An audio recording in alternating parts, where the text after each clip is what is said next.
I mean, I don't think it matters where you come from. I don't think it matters what your background is, ethnicity, or any of that. And that's the way skateboarding should be. But unfortunately, that's not always the case. My friend Chris Caidor describes his experiences with racism in skateboarding.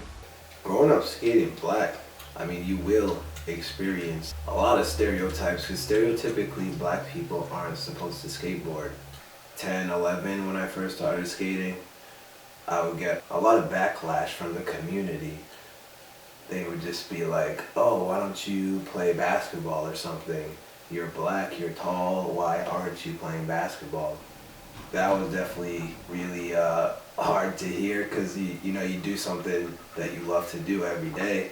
Hearing somebody say like, ew, that's weird that you do that. Like, why don't you go do something else like that you're supposed to be doing? And I always looked at them like they were crazy. Like, why would I want to do something that everybody else is doing? And I don't even find it fun.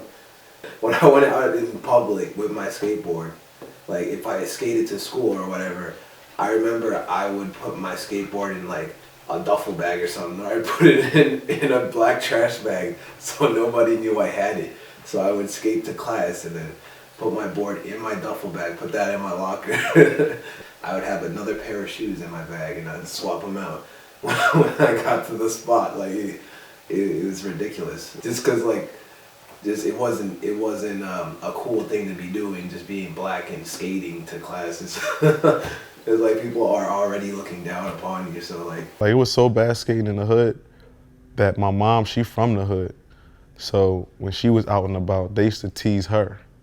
So when they teased my mom about, oh, I see your son out there skating on a goddamn skateboard, blah, blah, she would come home and get mad at me because they was all laughing at her. Man, it was hard to be a black skater back in the day. That's why these days, like, I push skating hard. Like, I'll carry my board around, like, with pride.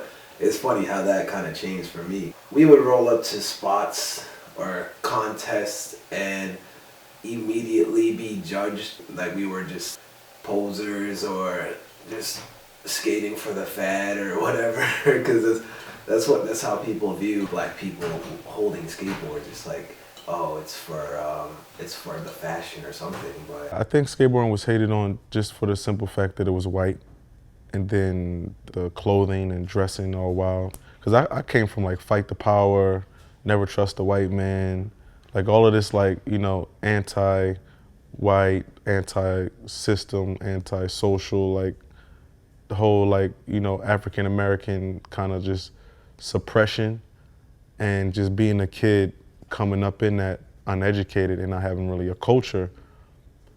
At the right time, at 10 years old in my life, skateboarding came into my life. So when I was in search of a culture, it, boom, stuck right to my back. You can't deny the skating. So it's like you see somebody ripping, they're ripping. Just show them that like, yeah, we are really into this and we have put in the time and we're not posing at all. So, you know what I mean? Every time I would skate, people would be like, oh, what are you, white or something? Like, you, all right, white boy, like, like, okay, man. Going from Hyde Park, Boston to Western Mass, UMass Amherst, I think the minority or black population is like 2% black. So I was the only black skateboarder at UMass. Just showing up to UMass with a skateboard, you already see like heads turning. Like, what the hell am I looking at? It's just crazy to me that in this day and age, it was so shocking for people to see a black person on a skateboard. Jaws were dropping like, oh my God, that is a black skater. What? To this day, I find it pretty crazy that I was the only black skateboarder on this campus. I also took that as an opportunity to change people's views on black people skateboarding. So, I definitely always had that in the back of my head when I skated at UMass. Ishad Ware, a professional skateboarder, had almost identical experiences as Chris in dealing with racism. I remember a time when they went to skateboard and they head down our street and then they all stopped as a group right when they got to the playground. I thought that's peculiar because they're going straight. So I said, hey, Chris, I forgot something. Come here a sec. He comes back. I said, what was that about? What are you guys trying to avoid at the schoolyard? And he said, oh, you know, the kids are playing basketball over there, and if they see a shot go by, they'll take a skateboard and make them play basketball. And when we were growing up, he always got teased a lot because he was one of the only black kids that skated in our neighborhood, and they're like, oh, like, you're the only black kid skating. Why are you skating? Da, da, da, da, da. And he, even through all that, he didn't stop. Yeah, I get made fun of. Yeah, he got made fun of a lot. Like, this is fun. You don't even know what's up. He really described my life, and I can even say all black skaters' lives. So I was watching it, and I was like really proud watching it. I was like, yeah, somebody's talking about this, and you know, that was really good to see. So be it, like after Lupe Fiasco came out and The Pack came out, when skateboarding became more accepted for a black person to be doing, that's when people, like, nobody was talking shit about me anymore. Just like, oh, okay, you're like Lupe. All right, Lupe. All right, Pharrell. All right, Skateboard P. Okay.